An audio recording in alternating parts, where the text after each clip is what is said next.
Hi, it's Curtis with theurbanfarmer.co. Hit the subscribe button right now if you want to see more videos like this, and please like and share them with your friends. So since we're approaching the new year, and some of you might be starting to think about seriously becoming urban farmers in the next year, so I thought I'd make a quick video on my top 5 pieces of advice that I share with people who take my workshop. I usually present it at the end, and I kind of use it as a way to help motivate them and sort of relate back to where I was when I was started. So first off, I just want to tell you how fulfilling being a farmer actually is. There's something that's so simple and beautiful about providing for a person's basic needs, and it's something that crosses cultural, language, and socio-economic barriers.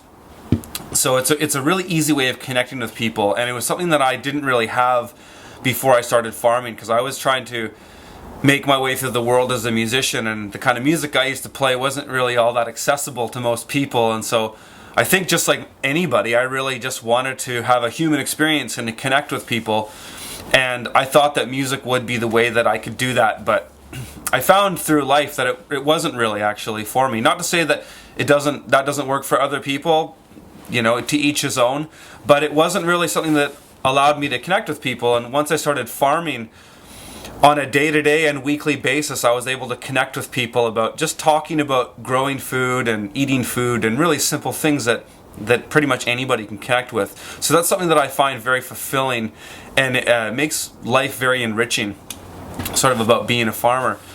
Another thing I want to point out is that there's never been, in my opinion, never been a better time to get into agriculture. Right now, we have the least amount of people working in agriculture than we ever have had in history, and for the most part that's probably been a good thing. It's sort of seen as progress, because farming as we've known it for the last 100 years has been drudgerous, has been really hard work, and farmers don't often make that very much money or make a very good living at it. But those things are changing because values are changing. People are starting to value their food more, the quality of the food, and they're concerned about things like nutritional density and the way that it's grown. And so that's a real rising demand and interest about local food and the practices used to grow that food. And also right now we have more people living in cities than we've ever had historically. And this is going to create a huge demand for more local food in the cities, and urban farmers are really positioned to provide that need to those people. We also see a steady increase in food prices, and this is going to create more incentives to get into agriculture. So if you can remove the common barriers that are often the issues for people getting into agriculture, primarily being land and access to capital, which is what urban farming is all about, then there's so many possibilities out there, and I think it's really the best time to get into farming right now, especially before we see this become massively adopted. You want to get in before everybody else does. I mean, that's a common thing in business, right? So I'm going to share with you my 5 top pieces of advice on what I think can help you and what you should do if you want to be successful at urban farming. So number 1 is, the first thing is you have to believe in yourself. And don't put anybody beneath you, or don't put yourself beneath anybody. Don't let anybody tell you that you're not good enough or you don't have experience. Forget all that stuff. Don't look at somebody and say, oh, they're all this and all that, and oh, I can't do this because I'm a victim and that person had so much more than I did when I started. Forget all that stuff. Don't worry about where other people are and how other people are better than you. Everybody has had their own struggles in life, and everybody kind of comes around to their own successes on their own terms and their own time. So don't let anybody tell you that you can't do something, and don't even look at somebody like me and say, oh, he's doing this because he's just naturally gifted at this. So that's a crock. I had no experience in agriculture before I got into farming. In fact, I had so little experience that most people that come to my workshops have more experience than I did when I started, because I grew up in front of a television. I was raised by a single mother, and my mom worked really hard to support my brother and I, and she was working most of the time, and didn't really have much time with us when we were growing up. And so My brother and I just watched television as kids. I didn't really learn any skills. I didn't learn any basic skills until I tried to put myself through college, and I did that by going out and tree planting. And so I learned a lot of my hard work ethic skills when I was in my 20s. But before that, I had none. I didn't think I would accomplish anything in life, and I didn't have any expectations for myself of anything great. I thought I would either shoot for the stars and be a rock and roll musician, or I'd end up committing crimes or something like that. And I think I did a little bit of both of those things, to be honest with you. So anyways, don't put yourself beneath anybody. Believe in yourself and put one foot in front of the other and make things happen. And every little success you have will lead to other successes, and you'll build confidence that way. You know, there's a saying that I often live by is fake it till you make it. You know, accept the fact that you're not going to have all the answers right away, and you're just going to have to just kind of improvise and just try things, and don't be afraid to make mistakes, because every time you make a mistake, that's a learning experience, and hopefully you don't keep making the same mistakes over and over again.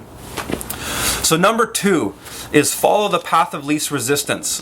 What I mean by this is, if you keep running into barriers with things, if you're trying a new technique, or you're trying to sell at a market, or you're trying to pursue a certain type of customer, or whatever it is, and you just keep running into barriers, well, maybe you need to try something else. Maybe you need to be more like water and move around things. Don't try to force things. Follow the path of least resistance. A lot of people get into farming, myself included with this especially, get into farming with a lot of ideology. A lot of like, I want to save the world, I want to do all these things, I'm concerned about climate change, I'm concerned about peak oil, I'm concerned about social inequity, all those kinds of things. And those are good things to be concerned about. But don't feel that you're selling out just because you're not tackling all those things at once. You know, it's good to have ideology, but you can't address all the world's problems at once. So look, you know, make a plan, make an A to Z plan for yourself, but you have to start and go A to B. You have to put one foot in front of the other, have some successes, achieve one goal, and then move on to the next. If you have too many goals, I want to save my own seed, I want to harvest my own water, I want to create my own energy, all these kind of things, you're never really going to get started, because it's always going to be so daunting to just getting started. So just start with some simple goals and work towards those. So that's number 2, follow the path of least resistance. Number 3 is source high-grade information. And what I mean by this is, sometimes instead of thinking, well, I need to do more university to understand how to farm, or I need to get more and more education, I need to read more and more books, is sometimes it's easier and faster to just go to some people that are already doing it and pay for their time and learn from them. Learn from the source. You know, you don't need to get a master's degree in urban agriculture. You don't need to go to a university and pay $50,000 to learn how to farm. It's better to go to the people who are in the industry and working in the industry and learn from them. You know, you can't go to the top guy. You know, you can't just call Joel Salatin up on the phone and say, hey Joel, can you teach me how to farm? You know, go to the guy that's in your local area, or go to somebody that's more accessible to you and reach out to them and make it worth their while. Because, you know, the people that have had some success from this haven't just got that because of who they are or the place that they were. In most cases, they got there because they worked their ass off to get there. So don't just assume that because somebody is successful that they're going to have all the free time in the world to help you.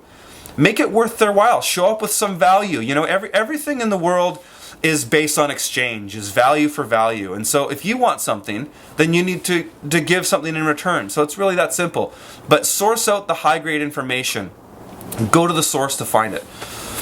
Number 4 is start small and grow incrementally. So what I mean by this is, you don't necessarily have to have the largest piece of land or the most ideal piece of land to start.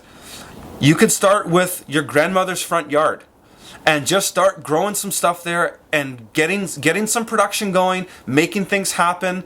That will lead to so many other opportunities, because people will walk by, they'll see what they're doing, they'll ask you what you're doing, they'll ask you questions, and all of a sudden you'll be making more friends in the industry, or in your community, I should say, and you'll build social capital, and that's really important. So by starting small and just kind of growing incrementally, this means that you can really avoid taking on lots of debt, because you don't need to go and find a half acre of land, buy all the big infrastructure. You don't need to do all that right away. Maybe it's just some small goals and working towards a larger goal, but growing it incrementally. So once you get some production going, you get some capital flowing, pay yourself, reinvest back into your farm, recapitalize the business, and grow it that way. You don't have to take on tons of debt. You don't have to have all the fancy gear to start. Just start. Maybe it means just gardening for a year while you keep your day job and getting some experience that way. Number 5, the last one, is be the first mover. And what I mean by that is you don't necessarily have to go to the place that everybody else is to be an urban farmer. You don't have to move to Detroit. You don't have to move to Vancouver to be an urban farmer. I know that's tempting for a lot of urban farmers, because you want to be in a place where you have sort of a sense of camaraderie with people. But there's a lot to be said about being the first person in an area to do something. And they call this the first mover advantage. And so when you're the first mover, you're always going to be a news story. And this really worked well for me when I started, because I moved back to my hometown, which I never thought I'd move back to. I kind of left this place, in a blaze of glory, thinking, screw this town, I'm never going to come back here. But as I grew up and I matured, I started to look at things a little differently. And coming back here, I'm really glad I did, because, well, for one, I already had sort of a base of people that I knew when I grew up. But also, there was nobody doing anything like this in this town. And that really worked well to my advantage, because I was the first guy to do it. And so that led to so many opportunities with the press and bloggers and radio and TV and all kinds of things like that. And so if you do that, you're always going to have a name. And that's really going to help you, especially in the beginning years.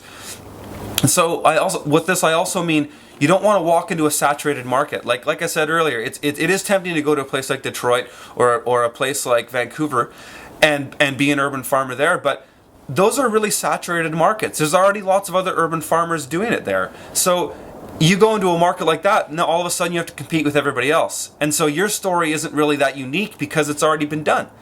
So I think as urban farmers, we have a responsibility to spread ourselves out and move to communities where nobody else is doing this, and offer a service to people that aren't being serviced.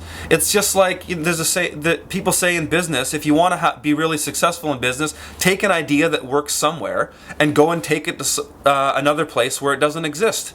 And it's sort of an easy way to start. And so I'm giving you through these videos and the workshops that I teach a lot of those tools. So don't just go into the saturated market and do it where everybody else is. So I hope those 5 pieces of advice help you. I wish you a happy new year and good luck with the next season. Thanks for watching.